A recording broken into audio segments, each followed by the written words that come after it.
Hi, I'm Brennan Bechard, and I feel extremely proud to be a Jayhawk.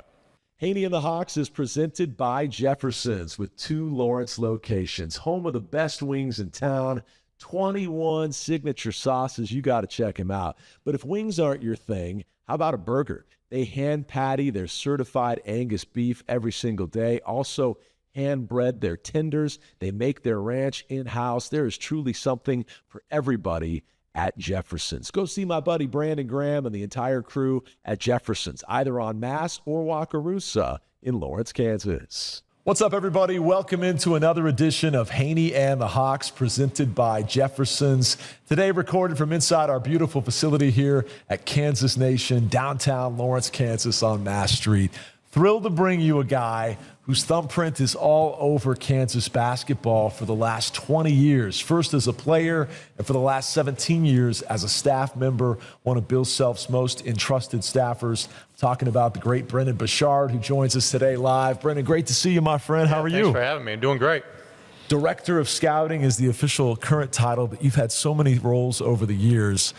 Let's just start at the very beginning, though. When you were growing up in the household of a coach, your dad, a Hall of Famer, in Ray Bechard, I'm sure you fell in love with KU basketball at an early age. As fun as you were having at Horsch, you get to go to Allen Fieldhouse at 16-3, and that's even more fun, maybe. Right. When did you decide that basketball was the path for you?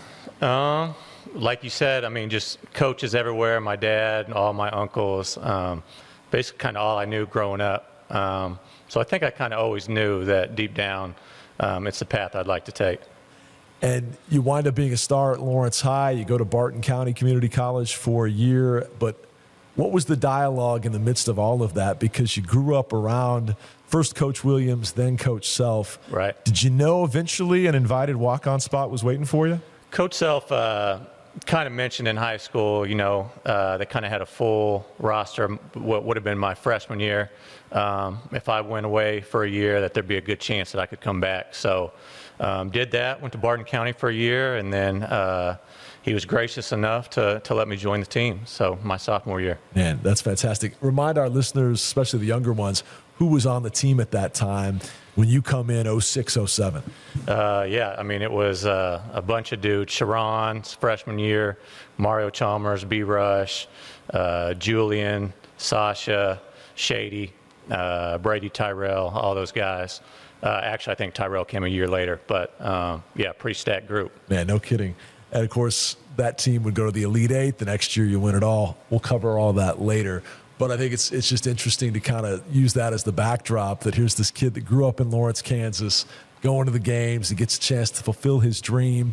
But you were always the son of a coach. And so as you're playing at Kansas for those 3 seasons and winning 3 Big 12 titles and a national title, did you have in the back of your mind the whole time, hey, I want to hook on as a staff member in some capacity? I wouldn't say the whole time, you know, just a college kid. Like you said, living out my dream, kind of having fun with it, and just day-to-day competing with those guys was awesome.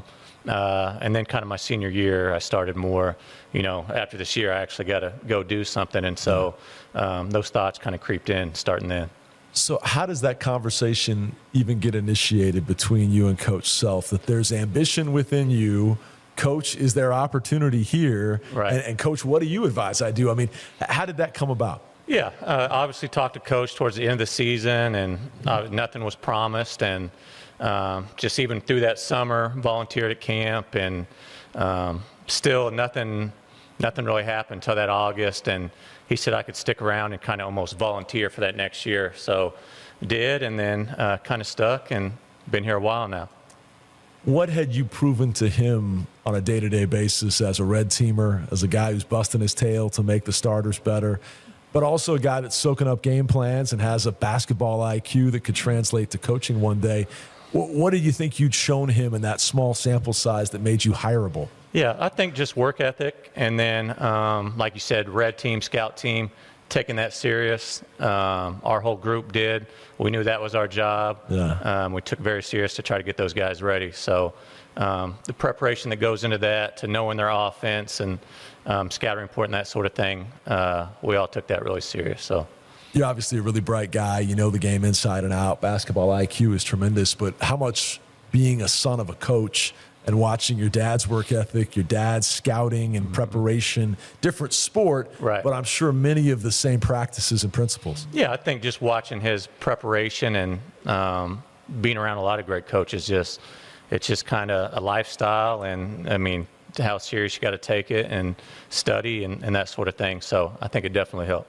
Your mom and dad had to be over the moon. First, when you come home to be a Jayhawk for 3 years, you win a national championship, and then you find out you get to stay. And who sure. knew what the role would look like at that point? And as I said, you've worn many hats since. Yeah. But to have the Lawrence kid to get to come home and stay home had Yeah. to be the greatest news ever for Yeah, the Bechards. it's been pretty cool, for sure. Yeah, no doubt, no doubt. Well, today he currently has the role of director of scouting, and I reference you've been the director of basketball operations. You've had a lot of different roles and responsibilities, but I'm guessing the common listener and watcher here on Hanni and the Hawks has no idea what the director of scouting's day-to-day looks like. Right. We understand scouting maybe, but is that scouting the competition? Is it scouting particular recruiting targets? What is your gig? Most of it is upcoming opponent, so kind of being the lead guy with whatever assistant has the scout, gathering all the film, making sure it's organized, and then helping them build the edits to give to coach and then also to show the guys. So is it like a glorified video coordinator producer position where, you know, you got guys that can chop film, but you actually know what they're looking for as a guy who's been sure. on staff? There's a lot of that, and there's also still a lot of operation stuff day to day, and running coaches camps in the summer and schedules for the guys, and a lot of stuff like that as well. And if you don't mind, I mean, give us a peek behind the curtain, modern day scouting technology, the services you guys tap into to have that film available as soon as the game is complete, Right. and how you build out a scouting report. Yeah, it's become a lot easier as the years have gone on with technology. I mean, when I started, we had to, just to get one game ready, be 3 or 4 hour process. Now there's scouting services out there that the game's cut up the next morning for you, and it's kind of more just organizing and getting how those coaches like. And when you're coaching in a league like the Big 12, somebody said earlier this week, Big 12 basketball is what SEC football thinks it is. Yeah. And it's a grind every night. You're working with some really talented coaches that are calling upon you to get the plan ready so they can start to teach it to the scout team and all that. But, I mean, we don't want to date the time that we're taping this, but you're coming up on number 15 in the country, number 12 in the country, number 1 in the country twice, number 8 in the country in their house. I mean, this is we got the an gauntlet unreal coming run. up. Yeah. And it's a little different in this day and age, too, with the transfer portal. And, I mean, a couple years ago, you knew Baylor had the same guys for 3 or 4 years. Sure.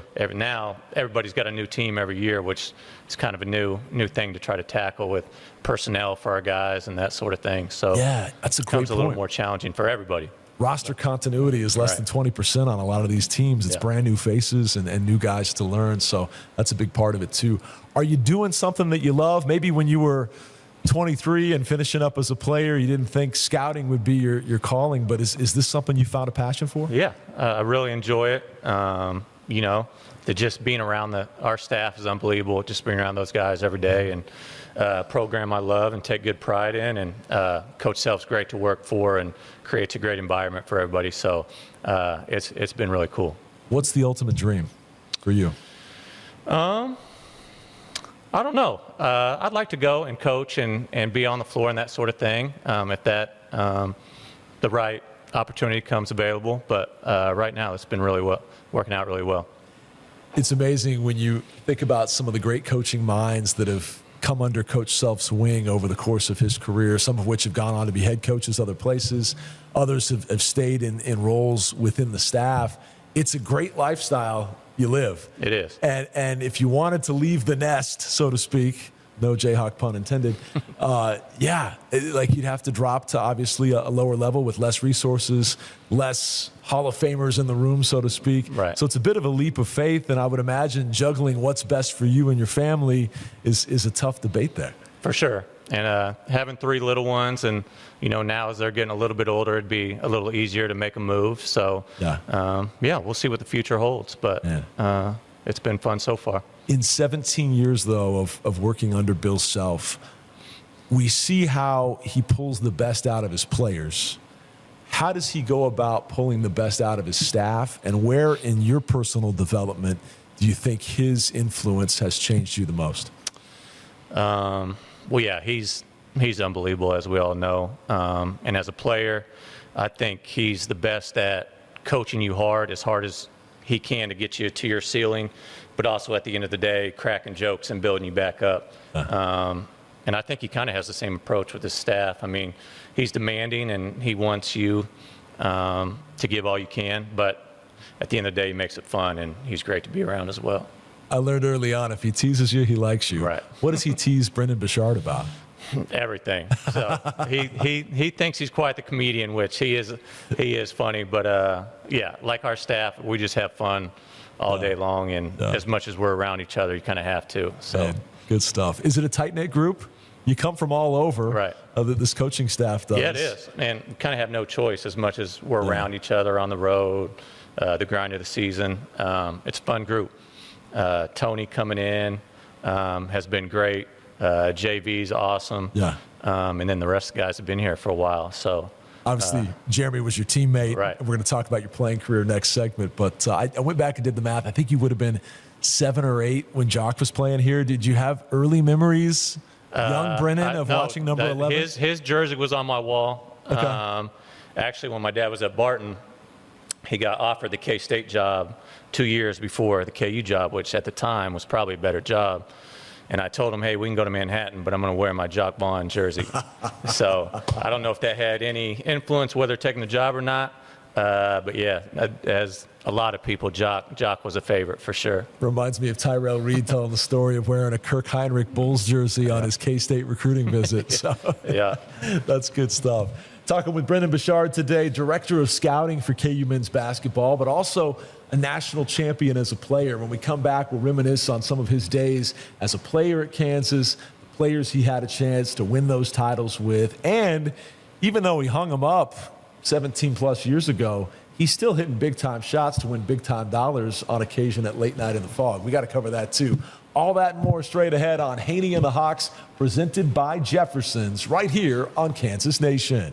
Hanni and the Hawks is presented by Jefferson's with 2 Lawrence locations, home of the best wings in town, 21 signature sauces. You got to check them out. But if wings aren't your thing, how about a burger? They hand patty their certified Angus beef every single day. Also hand bread their tenders. They make their ranch in-house. There is truly something for everybody at Jefferson's. Go see my buddy Brandon Graham and the entire crew at Jefferson's, either on Mass or Wakarusa in Lawrence, Kansas. Welcome back to Hanni and the Hawks right here on Kansas Nation, presented by Jefferson's. We're pleased to be joined today by Brennan Bechard, our Director of Scouting at KU men's basketball. Nearly 2 decades he spent as a valued staff member on Bill Self's team. But before that, he was a player, and he was a part of some really good teams in 07, 08, and 09. And we always, on these segments, when we get guys in studio like this, like to take a walk down memory lane and look back on some of those glory years. And obviously you're trying to make more glory years right now on this current staff. But let's go back to 07, your first year. You come in as a sophomore eligibility-wise, an invited walk-on on a team that was 1 year away from winning a title. That particular season, though, you go all the way to San Jose and the Elite Eight. You had a lottery pick in Julian Wright, and then that nucleus of Brandon Rush and Mario Chalmers and Sasha Darnell, Shady, all these guys as well on the team. What was it like stepping into that? Even just to be a fly on the wall watching would have been incredible, but you're practicing against these guys. Did you realize how many NBA guys you were working out with on a daily basis? I realized it pretty quick when I had to guard them every day. That it was definitely different, and kind of took me a while to get used to, but just, how fast the game was and how intense practice was and the attention to detail, and just like you said, all these future NBA guys battling out every day in practice was pretty cool to be a part of. But yeah, I'd just say the overall speed and size and intensity of practice was definitely something to get used to. Intensity created by Coach Self and his demanding nature for this team, or intensity created by the caliber of competition? I would say both, for sure. Coach Self always set the tone, but you got future NBA guys on the scout team practicing against the starters and whatnot. So, we had some good runs for sure. As a walk-on, you were on the red team, which is also the scout team. Right. But back then, pre-transfer portal and NIL, as you said, the talent on the bench was stockpiled to where you got future all Big 12 guys that are 8, 9, and 10 on the roster. Yeah. So what was your role like that first season as a scout team type guy, but also playing behind some studs? Right. So we got in the scout team quite a bit, but it was a lot of the first 5 versus second 5 and then kind of fill in there. But we were still the scout team learning the other team's offense and whatnot. But yeah, it was intense, and just getting in a little bit was really fun. Who from that group, and they're all household names now, but hate to say who was the best teammate, but when a JUCO guy comes in as an invited walk-on and other guys come in as McDonald's All-American, who amongst the quote-unquote stars was quick to take you under his wing and make you feel like one of the guys? I think B. Rush is probably one of the best teammates ever. Yeah. So funny and made sure everybody was involved. Sharon was great, even though it was his freshman year. Yeah. But it also made it a little easier. Brady Morningstar, being a childhood best friend, was kind of going through it with me. So it was really cool going through that with him. But all those guys, Shady, everybody was really welcoming. Yeah, I was going to ask you about Brady later. Free State versus Lawrence High, all that. That's good stuff. Good to know that Brandon was such a great teammate. Oh, yeah. And as you said, humorous and all that. Softer spoken with the media, but you saw a different side of him. Oh, in yeah. the He was locker kind of the team clown and jokester. And but, yeah, everybody loved him. He was great. And we'll talk about him in a second coming back for the 08 season, but take me through the end of that 07 run, because you make it all the way to the Elite Eight, but you got to face UCLA in San Jose. Great run against a great team, but ultimately ran into a bit of a buzzsaw, and the season ended one step shy of the Final Four. Yeah, I mean, hard-fought game. I mean, playing them out in California, UCLA out there, they had a ton, the crowd with them and everything. Heartbreaking to lose that, and then, locker room after. I mean, we're pretty sure we're going to lose B-Rush to the draft, and, just kind of below there. It'll get so close and knocking on the door of the Final Four and coming up short. You did lose Julian, obviously, as a lottery pick, but you said it was projected that Brandon would go 2 until he suffered an ACL tear in the spring. Take me back to that spring before you knew he would have to come back, and what your expectations were for what was about to be your junior season, because that stroke of misfortune individually ended up being quite the coup for the team as a whole. Oh, for sure. And we were confident going to the next year that guys would step up, and had a good core guys coming back. But once we figured out that B-Rush was coming back, gave us a ton of confidence, and hopefully that we could be the favorite moving forward. He came back pretty quick. He did. It felt like. He's a little different kind of athlete, B-Rush. But, it's not just genetics. It's obviously the work ethic, too. Right. What did you see from him from a determination standpoint to have the timeline that most people have coming off an ACL, and then what he was able to do to get back and perform at a high level very quickly? Yeah, obviously we have great doctors, and Chad did a great job with him. But, he worked his tail off to get back, and, it helps the genetics he had to come back so quick. Yeah. But just the way he worked at it and never had a bad day. And so when you have that, you're destined to come back strong. So absolutely. So you look at that team heading into the year, and obviously it was a great year in college basketball. First time we'd ever seen 4 1s all advance to the Final Four. So across the landscape that season, there were tremendous teams, amazing individuals. But as that Kansas team started to take shape, and we've mentioned Mario and Sharon and Russell Robinson, Sasha Khan, Darnell Jackson, Darrell Arthur, Cole Aldrich, so many key pieces there.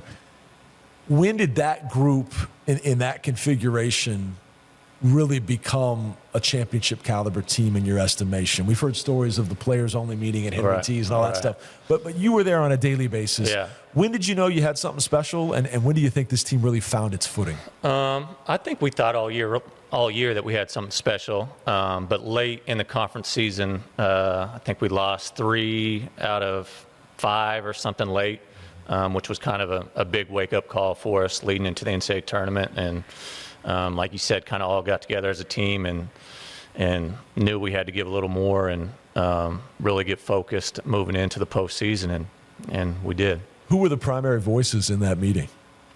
I would say Russell was a great leader, Darnell, and then everybody chimed in. It was a pretty tight-knit group. Yeah, absolutely. Tell me about memories of that run.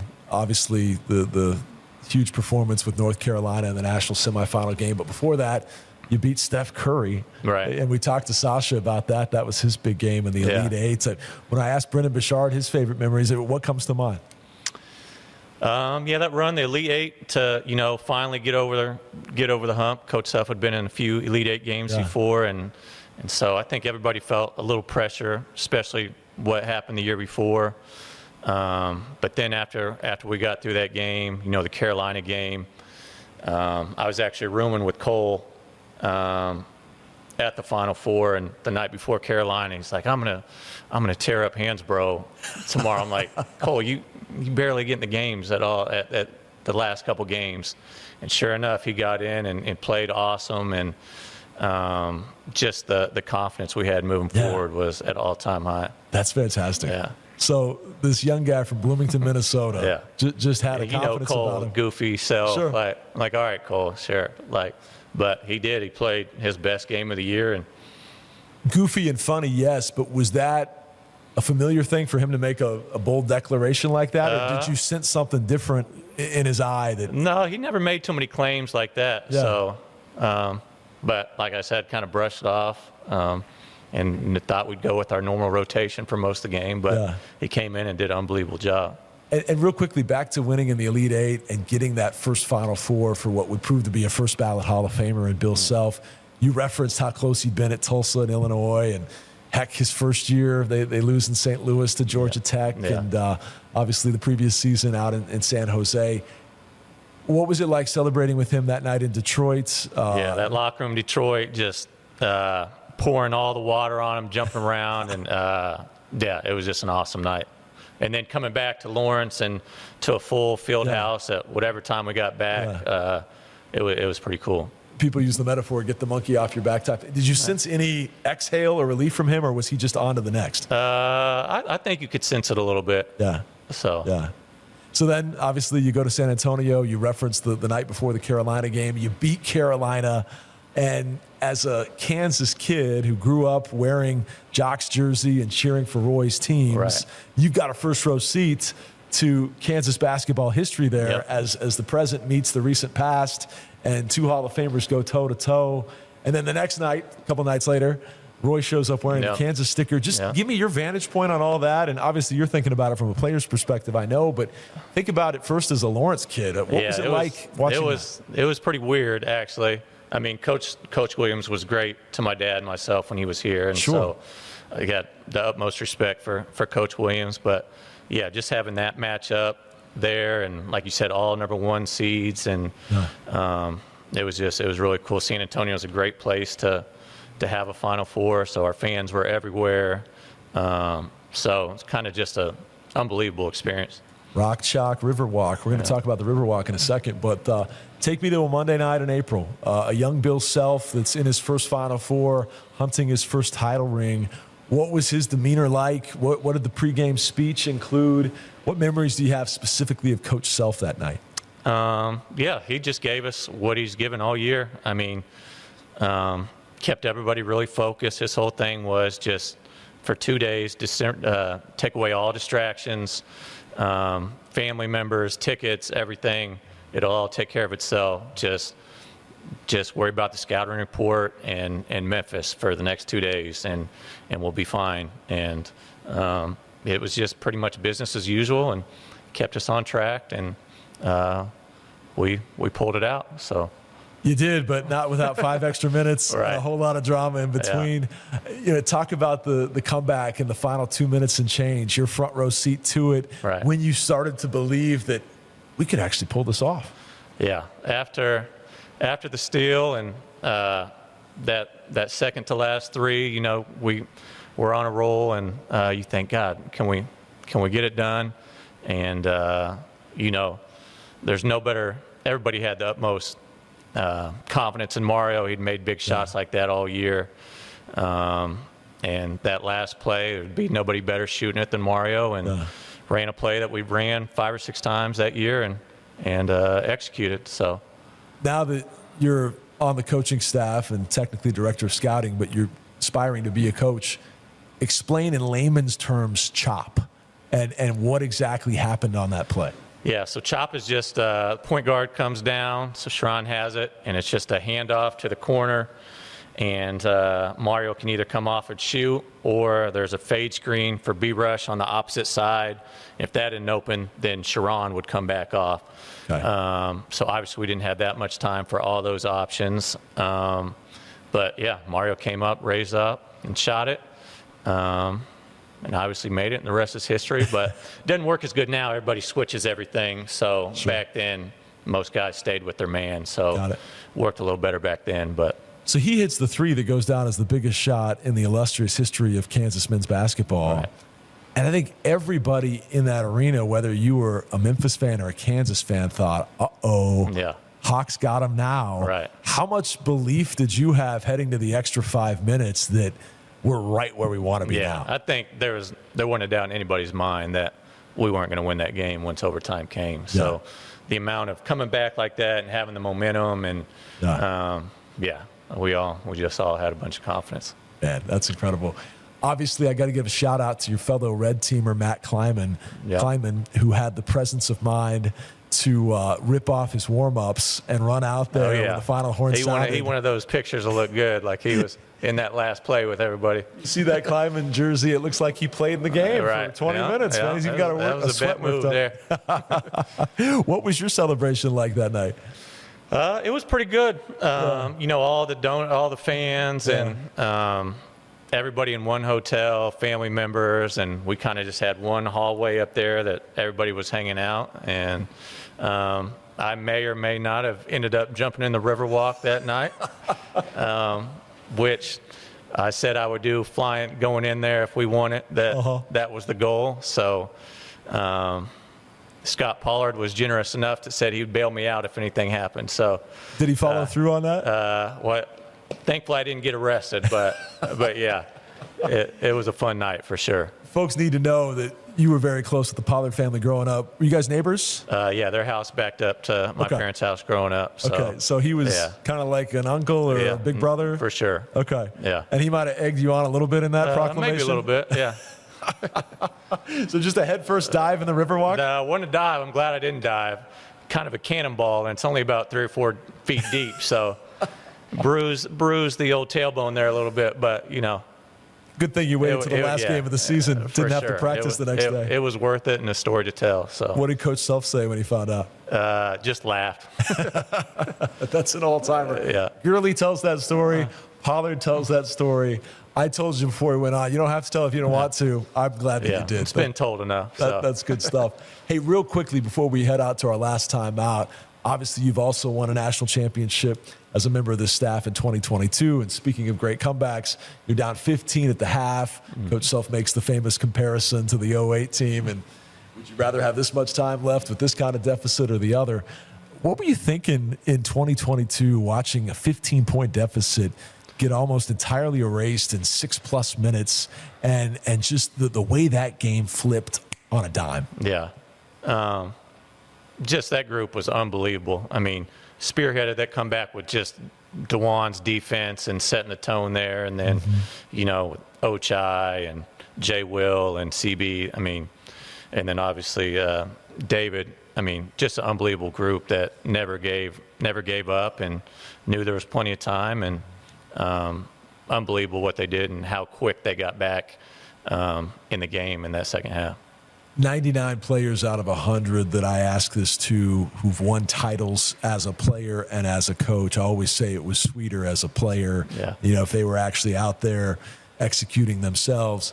But what about for you? How sweet was 2022, knowing the role you played with that group and what that meant to hang a 6th banner at Kansas? Yeah. Well, obviously they're both extremely special. I'd still probably side with the 08 just because those are your teammates, your brothers you're going through battling those years with. Sure. And to be the first one for quite a while for Kansas. But the 22 was unbelievable as well, that group. Ochai kind of setting the tone from the beginning of the year, how good he was, and not overly talented, not highly recruited, but just, I mean, tough as can be, and just a fun group. You throw Remy in there, what he did in that championship game, and kind of not showing what he could do all year. And he was hurt a lot of year and kind of sat by me a lot of years. Said, hey, Coach Bechard, just wait till March. Wait till March. Like, well, if you don't play, you're not going to get in much in March if you don't show something. But he was right, and that run he made was in March was unbelievable. Incredible. Great memories. Fun stuff. When we come back, we're going to close it down with our lightning round of questions. We call it the fast break. We'll get into some other fun stuff. It's basketball related, but also lighter hearted.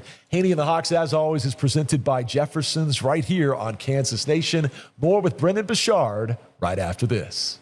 Hanni and the Hawks is presented by Jefferson's with 2 Lawrence locations. Obviously, they're home to the best wings in town. You know that. But did you know they've got some creative new menu items, including their cheesy pepperoni crunch rolls, all right? These are amazing. They're stuffed with pepperoni pizza flavor, fried perfectly crispy, and served with marinara. Out of this world. How about the new Buffalo Chicken Philly? It's a twist on your favorite Philly, served with chicken and drizzled with their special mild sauce and house-made ranch. They also now have chicken and waffles. So whether you want the classic wings with 21 different sauces or something new and creative, they got it for you at Jefferson's on Mass and Wakarusa. Jefferson's, presenting sponsor of Hanni and the Hawks.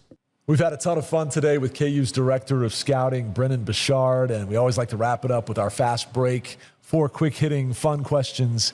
Before I do, though, just in circling back to the ultimate ambition, if you ever do leave the nest to go try to coach your own program one day, you shared earlier about some of the impressions Coach Self's made on you, the impactful lessons he's learned. What part Ray Bechard will you be? What part Bill Self will you be? If you're ever a head coach, give me at least one thing you'll take from each. 2 Hall of Famers here at Kansas.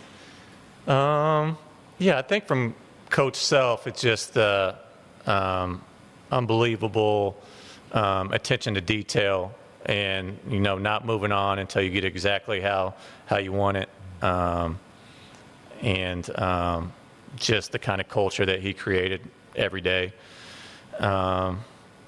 From my dad, I think, from what I saw at least, just his calmness, but still how hard he worked at the preparation and that sort of thing before practice even started. So I'd say it'd be a good mixture of both. 2 great ones to learn from, no doubt. All right, we'll close it down with these 4 quick ones. Let's stick with that theme. If you were running your own program and you got to take one fabulous freshman from Bill Self's era that you were around, and so it could be Darren Peterson, could be Wiggs, could be Joel, I don't care. It's a Mickey D's All-American in his freshman year. Who you taking to build the program around? I think I'd probably have to take Darren. Just an unbelievable talent, and the way he can score the ball is like nothing I've seen here. But I think a close second might be Sharon. Okay. Just a do-it-all point guard, tough as can be, impossible to guard, and just his leadership as well. So tough. Yeah. Inner city Chicago. He was like a bowling ball, man, shot out of a cannon, the way he'd drive in and just plow through up and under, scoring on guys. It was amazing. Great choices. I like that. Anybody, this is not on the Final Four list or the fast break list, but anybody at the pro level that Darren Peterson reminds you of? I know before the season started, Bill Simmons had said this is the next Kobe Bryant. When you watch DP, what do you see? I mean, it's hard to say Kobe because Kobe's just so unbelievable. But I do think there's a lot of similarities, just the way he can score and his length and get to his spots. Maybe like an SGA in OKC. Mm-hmm. But yeah, Kobe, the way Kobe scored in that far off. Okay, good stuff. All right, back to our fast break. Many folks know you're famous for hitting repeated half-court shots at late night in the fog. You've cost Coach Self a good amount of money with these $10,000 shots. First off, for those that don't know that story, give me a little bit of background and context. I mean, your shot making has taken you all the way to Sports Center, being interviewed as the guy that always does this in the fall. Give us the backdrop there, how much you practiced that back in your playing days, and I guess the pride that you took in being that half-court gunner for so long. Yeah. We used to practice them all the time. When Coach Manning was here after practice, he used to shoot little contests with the walk-ons all the time. Okay. So we shot them almost every day after practice. So practiced them a long time, and then that was kind of right when that competition started a few years later. Made it the first couple years, and then don't shoot them much anymore. So it's been taking me a few more tries to get it lately, but yeah, it's been fun. Therein lies the fast break question. If you had to pass the baton to any former Jayhawk, and it doesn't have to be somebody on staff right now. Like, I know Devontae used to hit a lot of them at the end of practice. Yeah. But who's that one guy that, I'm not saying he's Brennan Bechard-esque, but he could maybe hold a candle to your half-court clutchness? I would say I'd give it to two guys, maybe either Tyler Self or Evan Manning. Okay. Which, when they were playing, we kind of continued the deal that Coach Manning did, and those guys were pretty good. So Very good. Not as good, but they'd be close. I love it. And that brings me to the next question. We talked about the role of a red teamer, and you recognize the fact that, you know, back in the true peak years, we probably had some McDonald's All-Americans that were on the scout team some games. But if we just looked at the walk-ons and invited walk-ons as red teamers, and I asked you to pick an all-time red team squad, 1 through 5. I mean, heck, Charlie McCarthy had the Red Rocket tattoo. He should be on it just because of that. Yeah. Who's the all-time red team? Well, I should probably say the year Ben had the red shirt, he was probably one of the more impressive guys. Sure. Trying to guard there. Yeah, lottery picks that were scholarship guys, though. Yeah. Probably can't count him. So I don't know. Another red shirt, I don't know if would count or not, would be Zach Clements, who could score any which way, which he was really impressive. He could. I'll give you that one, but I want all walk-ons the rest of the way. Okay. But he is right about Zach. When Zach had just like free-flowing, chuck it and run down the floor, like freedom, he looked like, I don't want to put a name on it, but I mean, he could fill it up. Yeah. Okay, so let's go with Zach. I'm going to go Connor T. Hand, started as a walk-on. Fantastic. Great choice. 4 threes versus Mizzou. So that's 2. Let's go Brad Witherspoon. Okay, now the head coach at Dodge City Community College. Spoon. Who else? I'm going all my era. Let's go Chase Buford on there. Hey, now coaching with the Nuggets, you're picking guys that have gone on to very successful careers. And I'll throw myself on it. We'll just go our red team from basically 08 and roll with it. You have to. That's awesome. Okay, one more on the fast break. You referenced your best friend, Brady Morningstar. Crosstown rivals, Free State and Lawrence High back in the day, but lifelong best buds. Give me your best fit for radio, fit for podcast, Brady Morningstar story. We are on YouTube TV, so maybe like PG-13. Right. That's a tough one. I don't know the best story. I think one of my favorite moments, though, just kind of made it all full circle. He's obviously the first guy I met when I moved to Lawrence. Our dads knew each other. So being the first guy I met, and then my one start senior night versus Texas, I take his spot, and then he comes and checks in for me was a pretty cool moment. That's awesome. What did you do in your starting minutes? Do you remember? Of course you do. Not much, but I was out there about 2 minutes. The Big 12 championship was on the line against Texas. I actually told Coach, don't start me, but he did anyway. And just right before tip, kind of surreal moment, place is going crazy. One of the cooler moments of my career, for sure. What were you feeling? I mean, there's butterflies, but what else? Just, I don't know, a little bit of nervousness not to get the game off to a bad start. But just kind of one of those full circle moments was really cool. Man, that is cool. Brennan, we're so proud of you and your success. 20 years dedicated to this place, and here's hoping the best is still yet to come. I forgot to ask you about Danielle and being a father of 3 and all that stuff, but just know Many blessings to you and your family. We're glad you're a Jayhawk, and we hope that's the case for many, many years to come. I appreciate having me. Thanks All a right. lot. Brennan Bechard, your director of scouting right here on Hanni and the Hawks. We're presented by Jefferson's. Check out our full catalog of episodes of KU basketball and football greats. We're just getting started here on Kansas Nation. Thanks for joining us on this edition of Hanni and the Hawks.